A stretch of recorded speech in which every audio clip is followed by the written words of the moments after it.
날마다 말씀, 우리 1월 14일 창세기 30장 말씀 잠깐 나누고자 합니다.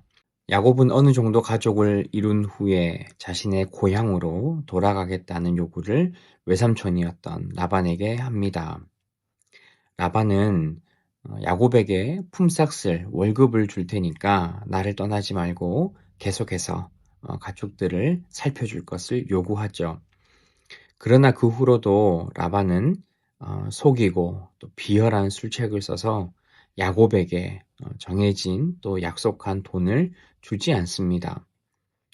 어떻게 보면 야곱이 엄청나게 손해를 보고 좀 안 좋은 표현으로는 바보같이 그렇게 당하고 있는 모습을 보여줍니다. 창세기 30장의 이야기를 보시면 결국에는 하나님께서 야곱의 편을 들어주시고 야곱에게 야곱이 정해진 몫을 가져갈 수 있도록 하나님이 돕는 장면들이 나옵니다. 오늘 본문은 우리가 영악하게 세상 사람들을 속이며 다른 사람들의 물건을 빼앗으라 하는 그런 이야기가 아닙니다. 하나님께서 우리에게 주어진 그 지혜를 우리가 활용하고 나에게 필요한 부분들을 내가 채우되 우리를 돕는 분은 하나님이라는 사실을 우리가 계속해서 기억을 해야 한다는 겁니다. 우리 가운데 어려움이 오고 여러 가지 힘들고 불편하고 우리의 힘으로는 감당할 수 없는 그런 상황들이 온다 하더라도 우리를 돕는 분은 하나님이시라는 것을 저와 여러분들이 반드시 기억하셨으면 좋겠습니다. 야곱은 잘못하다가는 빈손으로 고향으로 돌아가겠다는 그런 생각을 하게 됩니다. 그래서 야곱은 한 가지 계책을 씁니다. 자신이 가질 수 있는 그 양떼들이 늘어날 수 있도록 그렇게 야곱이 조치를 취하죠.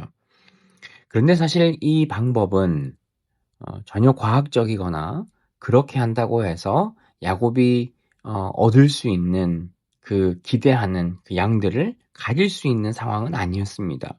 그럼에도 불구하고 하나님께서는 정말 놀라운 방법으로 야곱이 하고자 하는 그 일을 도우시는 거죠. 과학적인 방법으로는 도저히 이런 일이 일어날 수가 없습니다.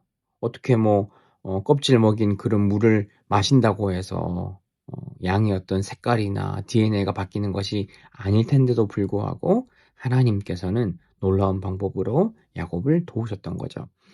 하나님은 우리의 수고를 뛰어넘어서 하나님의 능력과 하나님의 일하심으로 저와 여러분들의 삶을 돕고 우리에게 또한 필요한 것들을 채우는 하나님이라는 것을 저와 여러분들이 기억하셨으면 좋겠습니다. 그렇기 때문에 이런저런 일들이 있다 하더라도 나에게 불리하고 억울한 일이 있다고 하더라도 우리가 하나님을 떠나 하나님이 없는 사람들처럼 우리가 세상을 살아가는 것이 아니라 우리는 끝까지 하나님과 함께 하나님의 방법으로 살아가는 삶이 우리에게 너무 중요하다는 것을 저와 여러분들이 다시 한번 기억하셨으면 좋겠습니다. 결국에는 하나님께서 야곱에게 라반보다 훨씬 더 많은 풍요를 가져다 줍니다.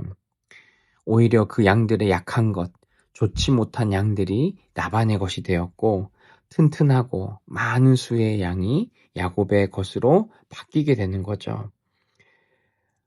사실은 야곱이 이런 결과를 가질 수 있게 된 것은 방금도 말씀드렸던 것처럼 하나님이 야곱과 함께 하셨기 때문에 야곱에게 이런 일이 일어난 겁니다.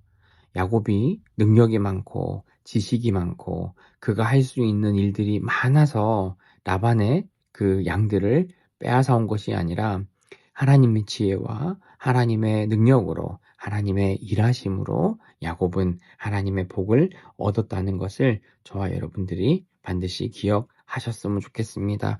여러분 오늘 하루 우리 각자의 있는 곳에서 하나님의 도우심을 경험할 수 있는 저와 여러분들이 되시기를 소망합니다.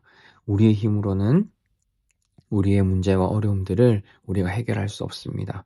온전히 하나님의 도우심을 구하고 하나님의 함께하심, 특별히 나를 사랑하시는 그 하나님의 은혜와 사랑이 우리의 삶을 둘러싸게 해달라고 내 가운데 힘을 달라고 기도하셔서 하나님이 함께 하시는 그 은혜의 삶을 경험하시는 우리 모두가 되기를 주님의 이름으로 소망합니다.